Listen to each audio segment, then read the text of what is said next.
많은 영성 관련 책들에서 우리 모두는 영적 성장을 위해 이 지구에 태어났고 다양한 경험을 통해 각자 자신에게 필요한 배움을 얻고 있다고 이야기하고 있습니다. 또한 우리는 지구에 오기 전 이번 생에서 경험할 많은 부분들을 미리 계획하고 우리가 계획한 것들을 잘 실천할 수 있도록 도움을 주는 존재들로부터 보호와 도움을 항상 받고 있다고 합니다. 그런데 사실 이런 이야기들은 과학적으로 증명하기가 쉽지 않고 눈으로 직접 볼 수 있는 것도 아니기 때문에 정말 그럴까 하는 의구심이 드는 것 또한 사실입니다. 나는 환생을 믿지 않았다의 저자인 브라이언 와이즈 박사는 1966년 뉴욕의 컬럼비아 대학교를 우등으로 졸업하고 예일대학교 의학부에서 학위를 받은 정신과 의사였습니다. 그는 교수로 재직하면서 많은 논문과 책자를 펴냈고 과학적인 방법에 의해 증명되지 않은 것들은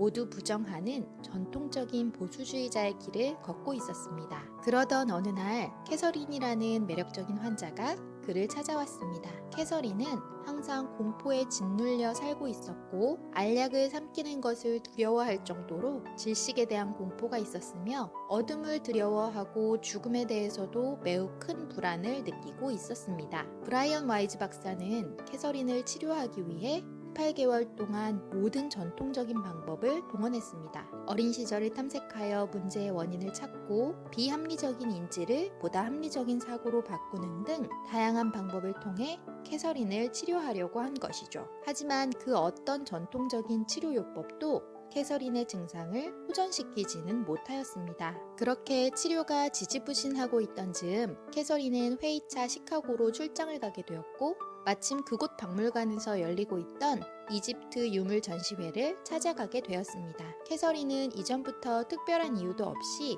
이집트의 유물과 유적에 관심이 많았고 그것들을 친숙하게 느끼고 있었습니다. 그런데 놀라운 사실은 전시회에서 해설가의 설명을 듣던 중 해설가가 잘못 설명하는 부분이 나오자 캐서린이 그것을 지적하며 그의 설명을 바로잡아 주었던 것입니다. 캐서린은 이집트 역사를 따로 공부한 적도 없었는데 말이죠. 캐서린의 이 이야기를 들은 브라이언 와이즈 박사는 캐서린에게 최면요법을 시행해보자고 권유하였습니다. 천천히 최면을 유도한 뒤 박사는 그녀에게 캐서린의 증상을 처음 느꼈던 때로 가보세요 라고 지시했고 이후 캐서린은 자신의 전생의 기억을 떠올리며 박사에게 보고하기 시작했습니다. 캐서린은 전생의 자신의 모습과 당시의 상황을 매우 세세하게 묘사하였으며 그 생에서 자신이 오염된 물 때문에 사망하였다고 보고하였습니다. 전통적인 의학적 치료 방법을 고수하며 보수주의의 길을 걷던 박사는 캐서린의 이런 반응을 어떻게 받아들여야 할지 몰라 당황하게 되었죠. 그는 사후의 삶이나 환생, 유체 이탈 등에 매우 회의적이었던 학자였으니까요. 하지만 더욱 놀라운 사실은 첫 번째 최면요법을 마치고 다음 회기에 캐서린이 박사를 찾아왔을 때 캐서린 자신의 물공포증이 사라졌다고 이야기한 것이었습니다. 고민하던 박사는 그렇게 캐서린과 최면요법을 이어가게 되었고 이 과정을 통해 이전과는 완전히 다른 새로운 경험을 하게 됩니다. 캐서린은 최면을 통해 마스터라 불리는 진보된 영혼들의 메시지를 전해주었고 브라이언 와이즈 박사는 이 모든 과정을 통해 보이지 않는 세계에 대한 명확한 믿음을 가지게 되었습니다. 마스터들은 캐서린을 통해 우리가 알아야 할 많은 메시지를 전해주었습니다. 그들의 메시지는 다음과 같습니다. 우리가 이 땅에 온 것은 배우기 위해서입니다. 육체 상태에서만 배울 수 있는 것이 있습니다. 우리의 임무는 알을 통해 신과 같이 되는 법을 배워가는 것입니다. 모든 것은 때가 되어야 이루어집니다. 인생이란 서둘러 꾸려나갈 수 없고 계획한 대로 진행되지도 않습니다. 정해진 시간에 우리에게 다가오는 것을 받아들여야 하며 그 이상을 바래서는 안 됩니다. 최면 상태에 있는 캐서린에게 박사는 이런 질문을 하였습니다. 왜 배우려면 육체로 돌아와야 하나요? 왜 영혼의 상태에서는 배울 수가 없는 거죠? 캐서린은 이렇게 대답하였습니다. 그 둘은 각각 다른 단계의 배움이에요. 육체 상태에서만 배울 수 있는 것이 있어요. 우리는 고통을 느껴야 돼요. 영혼 상태가 되면 고통을 느끼지 않아요.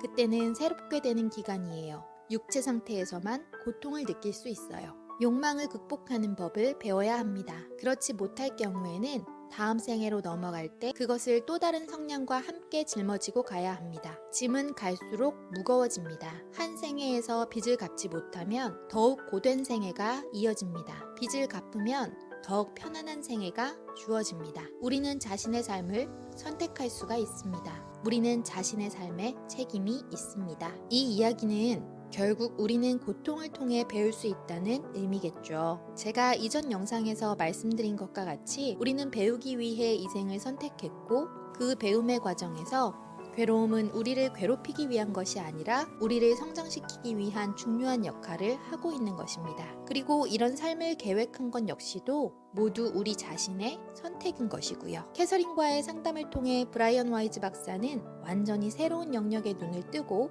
더욱 직관적인 사람이 되었다고 이야기하고 있습니다. 그는 어느 날 꿈에서 자신을 찾아온 마스터에게 이런 질문을 했다고 합니다. 모두가 평등하다고 하셨지만 우리는 기질이 다르고 가진 것이 다르고 권리가 다르지 않습니까? 라고요.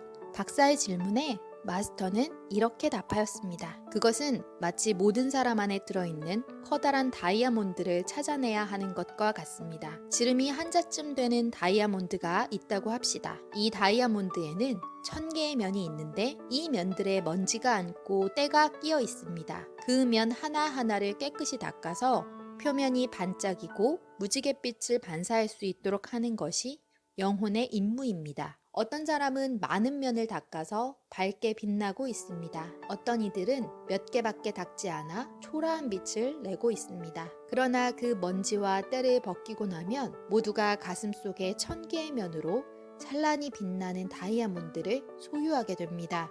그 다이아몬드는 완벽해서 단 하나의 흠도 없습니다. 사람들 사이의 유일한 차이는 깨끗이 닦인 면의 수입니다. 정말 멋지지 않나요, 여러분? 여러분의 영혼은 모두 다이아몬드입니다. 그리고 우리는 지금 그 다이아몬드가 잃어버린 빛을 찾을 수 있도록 열심히 그 다이아의 면면들을 닦아내는 중이고요. 그렇게 먼지와 때를 벗기고 나면 우리 모두 스스로가 얼마나 아름답고 빛나는 존재인지를 저절로 알게 되겠죠. 프랑스 사제인 샤르댕 신부는 우리는 영적 체험을 하는 인간이 아니다. 우리는 인간 체험을 하는 영적 존재이다. 라고 이야기하였습니다. 이 짧은 문장에 참 많은 의미가 담겨 있는 것 같습니다. 그러니 여러분 스스로가 빛나는 영적 존재임을 잊지 마세요. 고통과 괴로움을 경험하는 순간에도 여러분은 이 세상에 단 하나뿐인 너무나 귀하고 소중한 존재입니다. 그러므로 이번 생 여러분이 계획하신 영혼의 숙제를 천천히 잘 풀어가시길 바래요. 어려운 문제일수록 오래 걸리고 힘들겠지만 풀고 난 후의 보람은 더 크게 다가올 테니까요. 그리고 저 역시도 이 영상을 시청하시는 모든 분들이 자신만의 다이아몬드의 빛을 찾고 그 빛의 찬란함을 온전히 느끼시기를 진심으로 기원하겠습니다. 어떠세요, 여러분? 오늘 영상도 도움이 되셨나요? 도움이 되셨다면 구독, 좋아요, 알림 설정 잊지 마세요. 그럼 오늘도 치유와 성장이 함께 하시는 따뜻한 봄날 되시길 바래요. 저는 다음 영상에서 또 찾아뵙도록 할게요. 안녕.